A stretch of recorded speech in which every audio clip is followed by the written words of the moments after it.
Assalamualaikum warahmatullahi wabarakatuh. Hello everyone, good morning and how are you all today?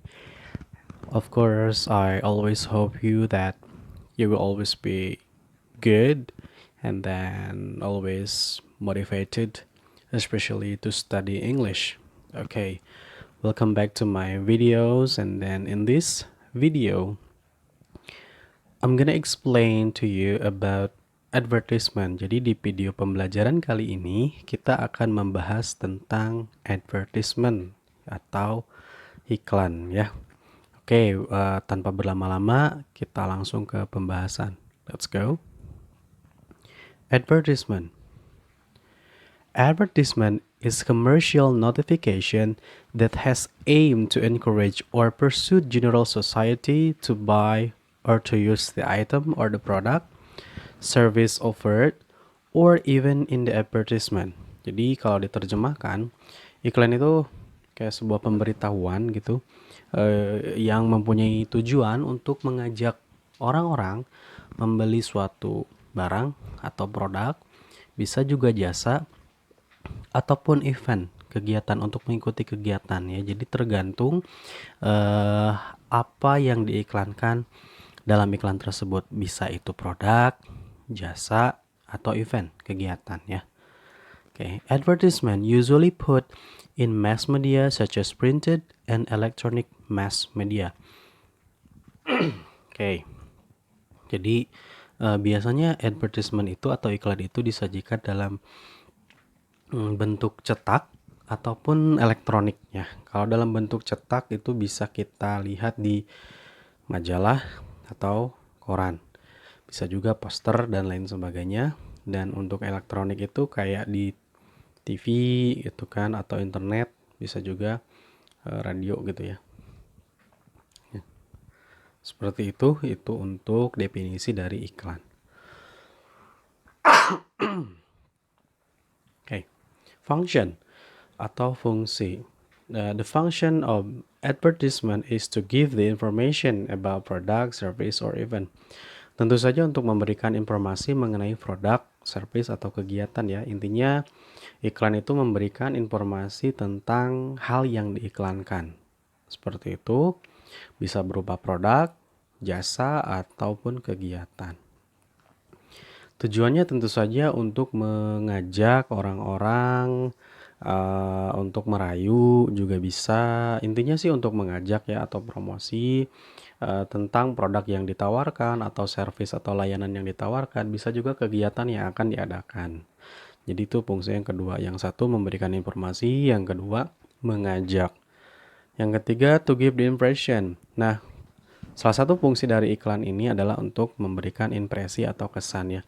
Ketika suatu iklan dikemas dengan menarik, semenarik mungkin, sekreatif mungkin, tentu saja itu akan membuat orang atau calon pembelinya atau customernya itu merasa tertarik. Jika mereka melihat sebuah iklan yang menarik, tentu saja mereka akan bisa tertarik untuk membeli produk yang ditawarkan atau jasa yang ditawarkan. Seperti itu tujuan yang ketiga. The third function of the advertisement is to give the impression.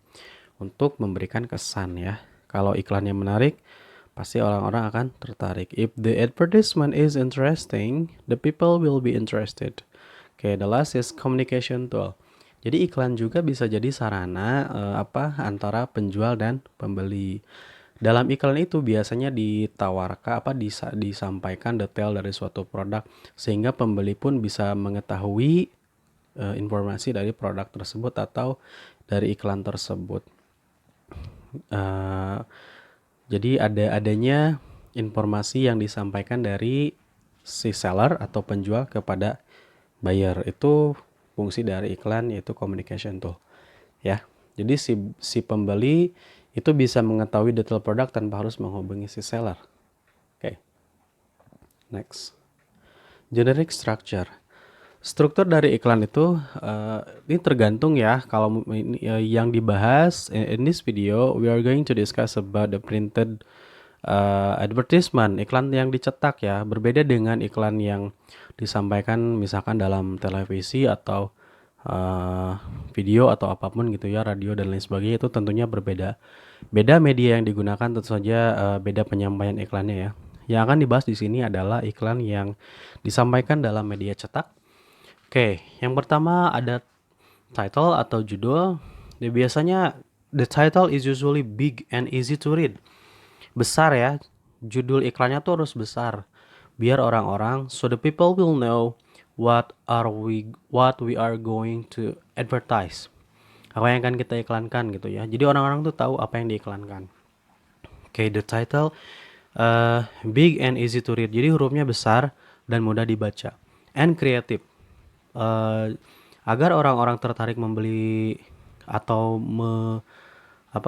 tertarik dengan iklan yang kita sampaikan, maka kita harus menyampaikan iklan tersebut dengan sekreatif mungkin. Nah, termasuk dalam judul juga harus sekreatif mungkin, biar orang-orang tertarik.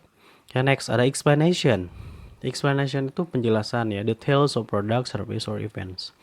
Jadi dalam iklan tersebut disampaikan juga detail dari hal yang kita iklankan, biar orang-orang paham dengan apa yang kita iklankan gitu ya, bisa produk, jasa, atau kegiatan. And then the good things, hal-hal bagus disampaikan dalam iklan kita ya, biar orang-orang tertarik. So the people will be interested. We should inform them about the good things of our product, service, or events. Jadi kalau misalkan kita ingin agar orang tertarik dengan iklan kita, ya tentu saja kita harus menyajikan informasi-informasi atau hal-hal bagus mengenai apa yang kita iklankan. Dan terakhir ada kontak person. Kontak person itu adalah orang yang bisa dihubungi biasanya misalkan untuk produk pemesanannya ataupun jasa untuk layanannya, menghubungi siapa, ataupun events misalkan koordinator acaranya atau penanggung jawab acaranya siapa. Nah, jadi kontak person itu perlu agar misalkan if there are some customers or people who are interested, they will contact you. Jadi kalau ada orang-orang yang berminat, mereka bisa mengontak kamu gitu ya, sebagai orang yang mengiklankan produk tersebut. Jadi kalau misalkan nggak ada kontak person, ketika ada orang yang berminat atau tertarik, mereka tidak tahu harus kemana. Oke, it can be addresses, bisa alamat atau kontak ya, contact person, just like phone numbers or something, or email. Well, I think we're gonna go to the example. Nah, this is the example of product advertisement ya. Ini adalah salah satu contoh produk ya, iklan berupa produk. Tuh di situ ada gambarnya, there's a picture, and then ada namanya, tuh Tide Cold Water, ada detailnya ya, dan lain sebagainya. Oke, juga ada itunya, yang memproduksinya siapa, tuh di situ ada ya. Oke, next. Di sini ada cleaning, ini service ya. Ini berupa salah satu contoh iklan yang berupa layanan atau jasa ya. Cleaning service, tuh ada kontak personnya, ada keunggulannya apa, tuh di situ ada ya. Jadi bisa dilihat. We can see that from the picture. And then the last is events. Tuh di sini ada one of the example of events advertisement. Di sini ada ya events, bisa dilihat. Ada juga kontak personnya, detail acaranya, dan lain sebagainya. Okay, that's it for today, guys. And well, after studying this, you should be able to make your own advertisement. Mudah-mudahan setelah menonton video ini atau mempelajari advertisement ini, kalian bisa membuat iklan kalian sendiri ya. Bisa produk, layanan, atau kegiatan. Okay, good luck. Thank you so much for watching. Terima kasih sudah menonton. Mudah-mudahan video ini ada manfaatnya buat kalian. Alright, see you on the next lesson. Assalamualaikum warahmatullahi wabarakatuh.